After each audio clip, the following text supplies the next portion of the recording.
There lived a man named Tunji, proud, wealthy, and feared by many. Tunji had everything a man could wish for: a flourishing farm, a fleet of trucks that roll across the West Africa highways, and a house that sparkled with Italian ties and light fitting from Dubai. But above all, he had Aderunke, a gentle and illuminated woman from the peaceful village of Ileru.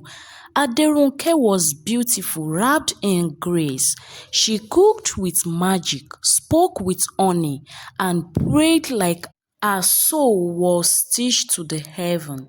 However, after 2 years of marriage, there was one thing she hasn't done. She had not born a child. Tunji sat in the sitting room. Whispers started to creep like ants behind Tunji's back. Your wife is barren. Tunji, a house without a child is a shadow of death. Pride swallowed like a rotten yam. Tunji began to turn cold. He came home late, smell of beers and perfumes. He threw insults like daggers and struck Aderunke for the smallest things. One rainy night, Tunji stormed into the house, face twist with rage. You are a curse in my life. 2 years, no child. Even goats don't take that long. Aderunke lips tremble. Please, my husband. Their 2 years marriage that was once joyful home had become a prison, silent by day, violent by night. Aderunke rose up every morning before dawn. She tied her wrapper so tight and walked to the kitchen like a thief in her own house. She knew the rules: no onions in the stew, no steppings on the rag in her husband's sitting room, and never ever mention a hospital or fertility test in his presence. She learned that in the hard way. One Tuesday evening, she had tried to talk to him. Honey, I just want to ask if we should both get medical check-up. Maybe we should both go and see the doctor, she said gently. Tunji dropped his spoon. What did you say? Then she replied, I mean, maybe the issue is not just with me. Maybe we. Then the backhand struck her so hard. Her earring fell from her hair. She collapsed, dazed, her face slumped against the cold floor tiles. You are calling me impotent? Me? A man like me? He roared. I didn't mean it. Shut up! He shouted at her. He kicked the hot pot of soup, scattered hot stew across the white floor like sleep blood. From that night on, she stopped asking questions. Tunji will mock her before his friends. He didn't respect her anymore, laugh when they joke about an empty wombs and talking about useless wives. She's only good for making soup, he says. She can't even cook jollof rice without burning the bottom, and children forget that side. Tunji's mother came to visit them. Then the ridicule walks in. Why is she even still here? His mother says. And his mother will hiss. You should have sent her back long ago. Her wound is dry like firewood. Aderonke will kneel down to greet Mama Tunji. However, she will not answer her greeting or respond to her. She will carry water for the old woman, cook her meals, wash her wrappers. However, Aderonke always swallowing her tears secretly. Tunji and his mother were sitting outside one night. Aderonke had them planning to bring in another girl. Mama says, a real woman, one with hips, one who can give you a proper son. Tunji asked Aderonke to move out from his room to the guest room, and she asked, "But why? I am your wife. We are supposed to sleep in the same room.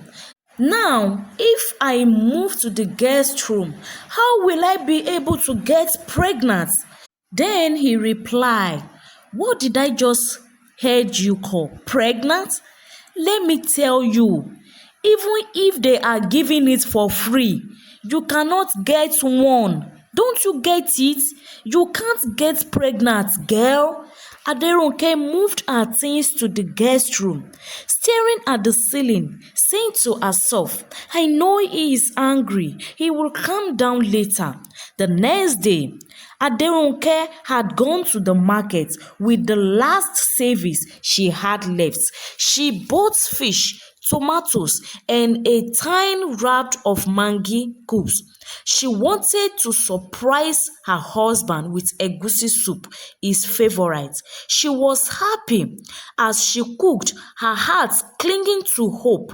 Then the gate opened. He walked in with a lady named Bissy, a young woman with red lipstick, a bouncing, waving, and tight jeans that screamed trouble. Aderonke greeted him. He refused to respond and didn't say a word. He sat down. Then Bissy followed, chewing gum, dragging her suitcase. "Who is she?" Aderonke asked, as her heart pounding. "She is your replacement," Tunji replied coldly. "A woman who can actually make a man's name live." "What?" Before she could say anything, I said, "Get out!" He shouted, "Pack your things. You are leaving tonight." Then she replied, "Have you forgotten? I am your wife. You were, but now you are a tenant and your rent has expired." That night, as rain drenched the city, Tunji dragged her boss to the gate. Her clothes slipped out into the dirty. He dragged her by the arm and pushed her forward. "Get out of my house, you barren wench!" Neighbors peeped from their windows. Nobody came out to help her. Nobody said a word, just eyes, some pity. Aderonke stood in the rain, her wrapper soaked, her heart shattered. She looked back once, and in that moment, she made a vow, not for revenge, but for rebirth. "If the world throws me away," as she spoke to the sky, "I will build my own world." That day, Aderonke left Tunji's house and she found shelter in her cousin's house in a small single-room apartment.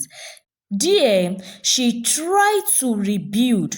Her mornings were filled with tears. She prayed, fasted, and questioned everything. One day, at the local church, she met Mama Nini, a retired teacher who saw something powerful behind Aderonke's soft eyes. "You have fire in you, my child," Mama Nini said. "You are not broken. You are becoming." Mama Nini offered her a room and got her a teaching job at a nearby primary school. Aderunke threw herself into the work. She taught English with passion. She mentored young girls. She started an after-school reading club, then a village health project for women in the village. They began to say her name, not in mockery, but in admiration. She is different, and she is like a daughter of the gods. Back to Tunji and his new wife. At first, Bissy's presence felt like a breath of fresh air to Tunji, a loud, reckless wind that made him feel alive. She wore flash gown that tinkled like gold dust, and makeup thick enough to paint a wall, and her perfume strong enough to shock a mosquito. She called him Baby T, laughed loudly at his jokes, even the stupid ones, and mourned dramatically whenever he gave her money. Oh, you are too sweet, my honey pie. I have never loved like this before, swinging her hips like they had a language of their own. Tunji, foolish in pride and ego, felt like a king again. 2 months later, the real Bissy began to appear. Bissy wasn't who she pretended to be. She had debts across Lagos, lovers in different cities, and a habit of gambling. At first, it was missing money. Tunji will give her 100,000 for market. She will come back with 2 bags of rice. A suspicious smile. No change? Tunji asked. Then she replied, I used the rest for transportation. She lied even though they had a driver. Then came the lies. She claimed she had miscarriage after just 3 months. There was never any pregnancy, no scan, no doctor visit, just fake tears, and a friend who claimed she saw blood. Tunji believed her. He bought her pepper soup. He knelt and begged her to rest. That same weekend, she traveled to Abuja with another man, one of Tunji's business rival. Soon, Bissy controlled everything. She locked the storeroom, fired the cook, hired a new maid who reported only to her. Tunji's sister came to visit. Bissy insulted her openly. This one with her village dressing. Look at her. She can't even speak good English. Tunji said nothing. He just laughed, nervously, too ashamed to admit he has lost control. At night, Bissy will lock herself in the bedroom, pretending to be on Zoom cells. In reality, she was busy chatting with sugar daddies and scammers. Tunji slept on the couch more nights than he could count. However, when Tunji tried to question her, she screamed, Don't ever raise your voice at me, you old fool. I left better men for you. Tunji had slapped her once. However, she called the police and he spent one night in jail. With Bissy's influence, Tunji began signing fake contracts she presented to him. She claimed her cousin had a logistic company that could double his profits in 6 weeks. Tunji gave them 5 million naira. They vanished. When he tried to recover it, he realized the company didn't exist. It was registered under a fake name created by Bissy herself months earlier. She began selling off Tunji's assets behind his back, One truck here, one plot of land there, and his loyal staff began to resign one after the other. Rumors spread that Bissy was sleeping with his general manager, and it was true. And she forged Tunji's signature and sold one of his delivery truck. When he confronted her, she laughed in his face. So in your mind, you thought I came here for love. You are a stepping stone, Baba. I used you to climb up. Tunji was furious. However, he could not do anything to her because he doesn't want to spend the night in jail. One morning, Tunji woke up and found the house half empty. TV gone, jewelries gone, documents missing. His account has been wiped clean. Even his dogs were gone. Bissy had emptied the house overnight, boarded a flight to Dubai, and blocked him on every platform. All that was left for him was a note. Thank you for the free ride. You are just like your first wife said you were, blind, arrogant, and bitter. If you were still with your first wife, you wouldn't have fallen into my trap. And tell your mother I said bye bye. Tunji collapsed right there on the floor. He screamed, echoing through the empty walls like the cry of a defeated animal. While Faith was setting a table for Aderonke. One sunny afternoon during a community outreach program, she was invited to speak at a women's empowerment conference in Ibadan. She wore her finest lace borrowed but present to perfection. Her speech was titled "The Power of the Castaway Woman." The crowd was moved. Her voice was steady, her words like thunder, rapper in skill among the audience. Sat Chief Adebanjo, a respected businessman with investments across West Africa. Widow for 5 years, he had grown weary of city women and empty laughter. He watched Aderonke with wonder. After the event, he approached her with a smile that warmed even the sun. "Madam," he said, "your words touch my soul. My name is Chief Adebanjo. I would be honored if we could talk further." Aderonke, who was ever watchful, simply nodded. If it is God will. What began as polite lunch turned to deep conversation. Chief Adebanjo was unlike any man she had known. He listened, he asked about her dreams, he encouraged her work, and above all, he respected her journey. After 6 months, he proposed not just with a ring, with a vow to protect and elevate her mission. Their wedding shut down Lekki Phase 1. Traditional dancer from Oyo performed under giant tents.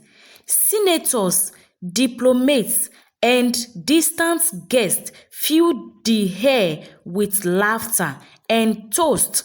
Aderonke wore 3 gowns, each representing her journey: blue for sorrow, white for rebirth, and gold for triumph. She moved into a mansion with 20 rooms, an indoor swimming pool, and a garden that sang at night with fountains and bells.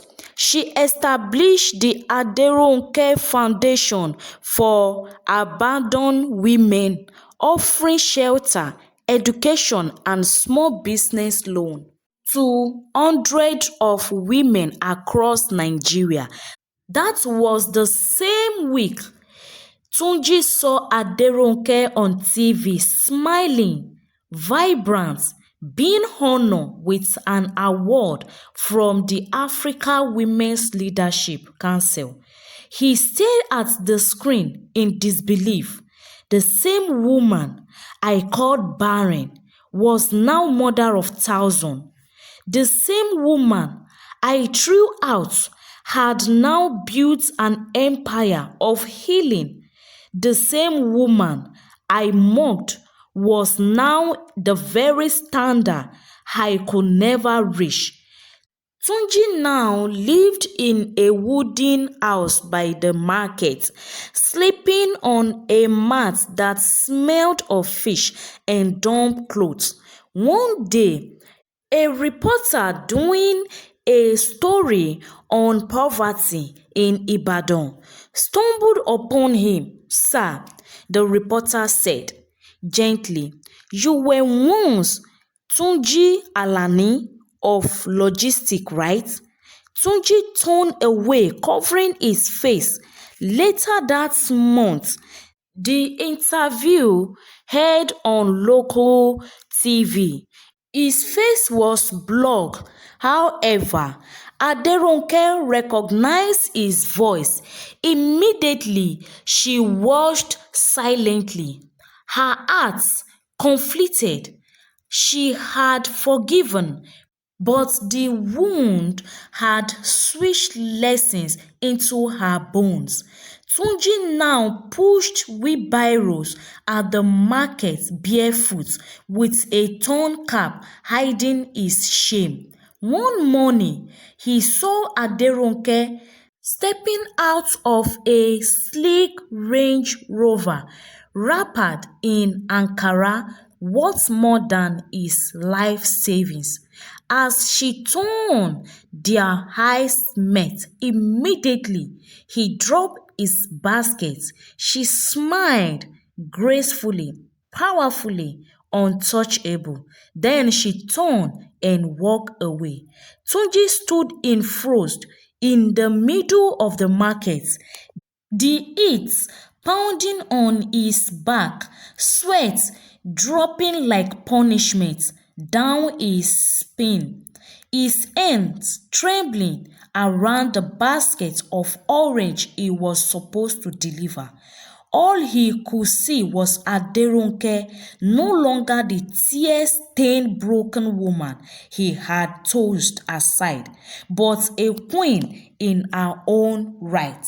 She stepped gracefully across the dirty, her heels clicking in resistance, her wrapper swinging with dignity. The crowd parted, not knowing who she was, but feeling something divine in her presence. Her guides guiding her silently. The driver stood ready at the door. Tunji fell to his knees.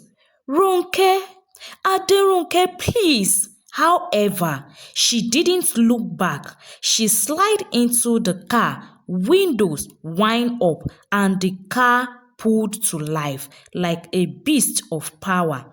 And just like that, she was gone, leaving Tunji kneeling in the dust he once believed he never touched. Tunji lived to regret his actions. Never judge the worth of a person by what they seem to lack today.